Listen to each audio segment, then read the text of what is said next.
Welcome to my channel Islam 360.11.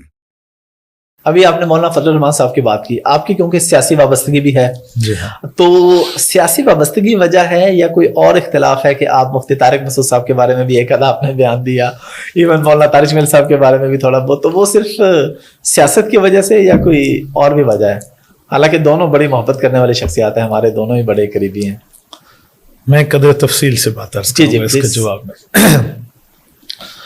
حضرت مولانا طارق جمیل کو اللہ جل شانہ نے جو مقام دیا ہے نا، ہمارے مکتب فکر میں ایسا مقام عوام کے سامنے کسی کا نہیں ہے۔ بالکل، ان سے جو اللہ جل شانہ نے دین کی خدمت لی ہے، ایسی دین کی خدمت شاید کسی سے اس میدان میں لے جس میدان میں مولانا طارق جمیل جہاں جہاں تک پہنچے ہیں۔ میری مولانا سے محبت تھی، محبت ہے، محبت رہے گی۔ حضرت مولانا طارق جمیل صاحب کے جسم پہ ہاتھ لگا کے چومنے والا عبد الواحد قریشی ہے۔ اگر آپ مجھے اجازت دیں تو میں کھل کے کہوں کہ ان کے پاؤں پہ ہاتھ لگا کے چومنے والا ہوں، میرا اتنا پیار ہے۔ 2002 میں ہم نے ان کا استقبال کیا، ہمارے یہاں تشریف لائے، میرے والد صاحب کے یہاں تشریف لائے، بیٹھے، گپ شپ لگی ان سے بڑی مزے سے۔ میرے والد صاحب نے ان سے ایک سوال بھی بات کی تھی کہ عطا اللہ شاہ بخاری رحمہ اللہ بہت بڑے خطیب تھے، ان کے بیان کو تقریر کہتے تھے، تو آپ کی تقریر کو بیان کیوں کہتے ہیں؟ یعنی اس طرح گپ شپ بھی لگی۔ ٹھیک ہے۔ حضرت مولانا دامت برکاتہم کا جب تک وہ تبلیغ کے معاملات میں سلام تھا، سلام ہے، سلام رہے گا۔ مولانا طارق جمیل صاحب نے انٹرفیئر کیا جمعیت علماء اسلام کے معاملات میں۔ ہمارا 2018 میں عمران خان کے ساتھ نظریاتی اختلاف، ہم میدان میں ہیں، میدان عمل میں آ چکے ہیں، ہمارا آزادی مارچ آ چکا ہے اور مولانا نے تحریک کو عروج پہ لائے ہوئے۔ اس وقت حضرت کی طرف سے کچھ ایسے بیانات آئے جس پر میرا آج بھی موقف ہے کہ وہ نہیں آنے چاہیے تھے، اور اس پر مولانا کو تنقید کا سامنا بھی کرنا پڑا، جو نہیں کرنا چاہیے تھا اگر مولانا یہ نہ فرماتے۔ ان کی ایک شخصیت مسلمہ تھی۔ حضرت مولانا نے باتیں کی تو ان باتوں کا ظاہری بات ہے، اب میں پبلک میں ہوں تو لوگ مجھ سے پوچھیں گے تو میں خاموش تو نہیں رہ سکتا، تو میں نے اس پہ اپنا پوائنٹ آف ویو دیا اور بطور گلہ دیا، بطور پیار کے انداز میں دیا، اور اس پر میں نے گلہ کیا۔ مجھے بہت سے دوستوں نے کہا کہ آپ آئے تو لمبا مولانا سے معافی مانگے، آپ نے ایسے ایسے کہا ہے، مولانا کے قریبیوں نے کہا۔ میں نے کہا کہ مولانا فضل الرحمان دامت برکاتہم سیاست میں امام ہے، آپ اس کی فیلڈ میں آئے ہیں، آپ نے غلطی کی ہے، آپ آئیں گے اسلام آباد معافی مانگنے؟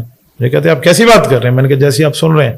میں نے کہا آپ نے کہا ہے عوام میں، آپ نے اپنا موقف پیش کیا ہے، جب آپ صرف ایک پارٹی کے حق میں اس طرح بولیں گے، عمران خان جو تقریر میں اپنا موقف دے رہا ہے، آپ اس کو دعا میں وہی موقف دیں گے لوگوں کو کہ لے اللہ کرپٹ ٹولہ ہم پہ مسلط ہو گیا، تو یہ صرف نون لیگ کے دور میں مسلط ہوا، پیپل پارٹی کے دور میں نہیں ہوا، پی ٹی آئی کے دور میں نہیں ہوا۔ تو میں یہ کہنا چاہ رہا تھا، تو ہم نے اس طرح بات کی۔ باقی رہا جب مولانا بھی خاموش ہو گئے، اب مولانا طارق جمیل صاحب اس پہ خاموش ہے، آپ کو پتہ ہے، ہمیں بھی پتہ ہے، تو ڈاکٹر ذاکر نائک خاموش ہو جائے تو میں اس کے مخالف میں چپ ہو جاتا ہوں۔ تو مولانا طارق جمیل تو میرے اپنے اور ہمارے محبوب ہیں، تو میں ان پہ چپ کیوں نہیں ہوں؟ وہ بھی خاموش تھے، ہم بھی خاموش ہیں، احترام کا تعلق آج ایک تک مسئلے کے علاوہ احترام قائم ہے، احترام قائم تھا، ہے اور رہے گا۔ مولانا مفتی طارق مسعود صاحب کا معاملہ بھی یہی ہے، بھائیوں والا تعلق ہے ہمارا۔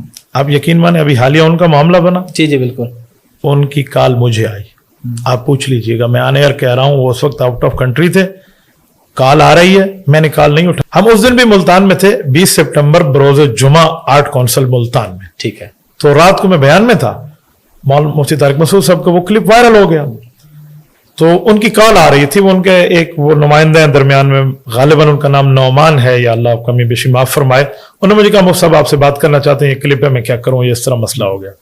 میں نے کہا میں فری ہو کے جواب دیتا ہوں۔ مجھے نہیں پتا تھا کہ معاملہ اتنا زیادہ ہے۔ میں گیا قائد جمعیت کے ہاں، مجھے وہ لے گئے کہ یار ملتان میں آپ میرے مہمان ہیں، ملتان میں اسد کا گھر ہے تو میرا گھر ہے، وہ کہنے لگے، ہم نے کھانا کھایا واپس آنے لگا تو میں نے گاڑی میں ان کو سنا، تو باقی وہ غلطی تو بہت بڑی حد تک تھی، میں نے سن کے ان کو جواب دیا۔ ان کی 2 کالیں آ چکی تھی اس نعمان کی کہ وہ سب کہہ رہے ہیں کہ اس کا کوئی حل کریں۔ میں نے کہا جی غلطی ہے، غلطی کی معذرت کر لیں۔ کہتے جی میں آپ کو میسج دے دوں؟ میں نے کہا جی دے دیں۔ انہیں میسج دے دیا، اس کے بعد ان کی معذرت آ گئی۔ لیکن جس طرح غلطی کے الفاظ تھے، سیدھی سی بات ہے، معذرت کے الفاظ اس طرح نہیں تھے کہ 100% اسے۔ تو اس بچے نے مجھے کہا کہ مفتی صاحب آپ ذرا کلپ دیں، آپ نے جو کہا ہم نے معذرت کرا دی۔ میں نے کہا یار میرا دل مطمئن نہیں ہے، کھلے کھلے الفاظ واپس لیں۔